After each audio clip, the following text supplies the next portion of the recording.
सत्य असेल तेच दिसेल. भोंदूबाबा अशोक खरात याचे महिलांवरील अत्याचार आणि व्हायरल व्हिडिओचं प्रकरण अद्याप ताजे असतानाच नाशिक शहरात आणखी एक धक्कादायक प्रकरण उघडकीस आलं आहे.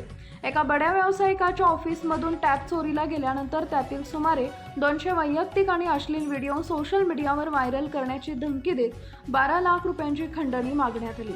या प्रकरणी सातपूर पोलिसांनी क्राईम ब्रँचनं सापळा रचून 4 संशयितांना अटक केली आहे.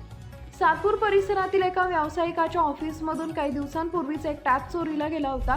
हा टॅब ज्यांच्या हाती लागला त्यांनी त्यातील डेटा तपासला असता त्यांना धक्कादायक गोष्टी आढळल्या. टॅबमध्ये एका महिलेसोबतचे मैत्रिणींचे अनेक खासगी आणि आक्षेपार्ह व्हिडिओ होते. या व्हिडिओचा आधार घेऊन संशयितांनी संबंधित व्यावसायिकाला ब्लॅकमेल करण्यास सुरुवात केली. 12 लाख रुपये द्या, अन्यथा हे सर्व 200 व्हिडिओ सोशल मीडियावर व्हायरल करू अशी धमकी दिली. पोलिसांचा सिनेस्टाईल पाठलाग आणि अटक. खंडणीच्या मागणीमुळे घाबरलेल्या व्यावसायिकांना पोलिसात धाव घेतली. सातपूर पोलिसांनी गुन्हे शाखेच्या युनिट 2 तात्काळ सूत्र हलवली. खंडणीच्या रकमेपैकी 10,000 रुपयांचा पहिला हप्ता स्वीकारताना पोलिसांनी 4 संशयितांना रंगेहात पकडले.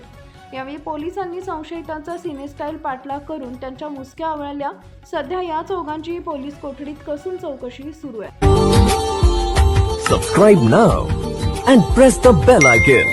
Never miss an update.